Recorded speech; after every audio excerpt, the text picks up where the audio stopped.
Welcome to the flowerschool.com video library. I'm Leanne Kessler, Director of the Floral Design Institute, and today I'm here to share with you a hand-tied wedding bouquet. Focused on the complex hues that are so popular right now, it's sure to be a favorite. It was so fun shopping for these flowers. I just went online, sitting at home, drinking a glass of wine, and pouring through the website, figuring out what was perfect. I started with gardenrosesdirect.com. They have a brand new site, and it's so easy to navigate. I sorted by color, and I was looking for what was interesting. And I started with the golden mustard garden rose, and then brightened it with the Princess Maya, together exquisite. Then I went to florabundance.com and looked for related flowers. The peach hyacinth, oh so fragrant. It's grand. Straw flower. Aren't these so beautiful? The hellebores, agonis for a little dark brown, and one of my favorites, the butterfly ranunculus for a very soft and delicate touch.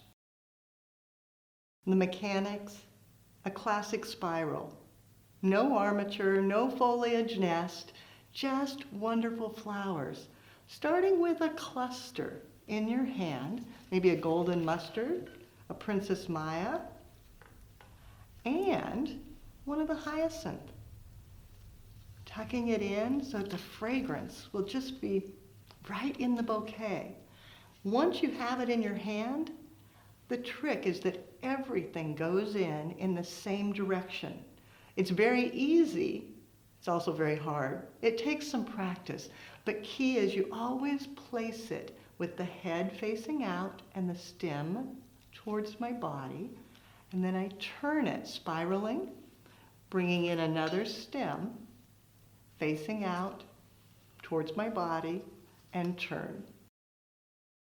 As I work, I've prepared all the flowers ahead of time so that all of the foliage has been broken off.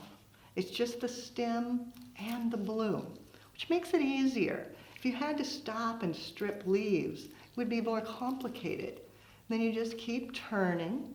You can group colors if you'd like, get a little more drama. Adjust their height. Turning, making sure that you use a little bit of everything so that you've got it balanced out. Heliobore, maybe put 2 in here. Find another smaller stem. So it's a little fuller right there. Bringing in some of the agonis to get some soft draping. So you can see I can add more stems. I don't have to turn it every single time. Then turning. Another rose, letting it be a little higher. Then turning. And every time, just thinking about angling that stem. Even the foliages, the agonis, head outward, stem towards my body, turn it. Coming back with the butterfly ranunculus. They're so soft and drapey. Tucking it in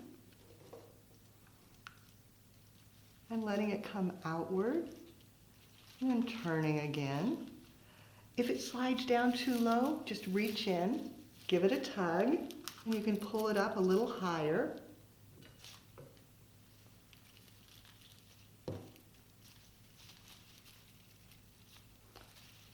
Giving it a tug, then turning, letting it drape outward.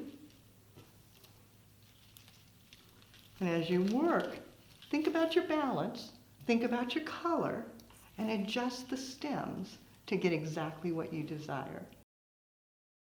As you're working, it can help to stand and look in the mirror as you're looking, because if you look in the mirror, you'll see, if I turn this, I need a little more of the agonis on this side to finish that off.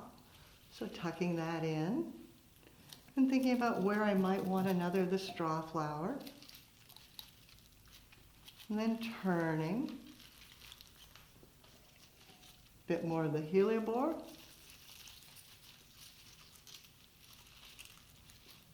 And maybe another rose.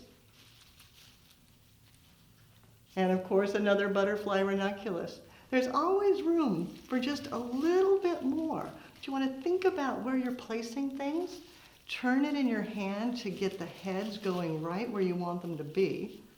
And then spin the bouquet, tuck in, and add the last blooms. As I finish, some last bits of the agonis, creating a collar. These stronger stems help support the others. And then it also adds just that little more depth of color. Again, turning it, spinning it as you work around, making sure that it's balanced. And then using bind wire, pull off a segment, give it a cut, and then just holding it under your finger, upside down.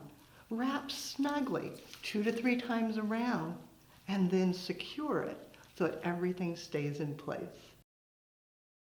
The recipe, I worked in 6s today. So I started at gardenrosesdirect.com with 6 of the Princess Maya and 6 of the golden mustard. Then popped over to florabundance.com, 6 of the hellebore, 6 of the strawflower, 6 of the butterfly ranunculus, the agonis. You can see, tucked together, makes a wonderful spiral wedding bouquet. The question I hear so often is, how did you finish off the back?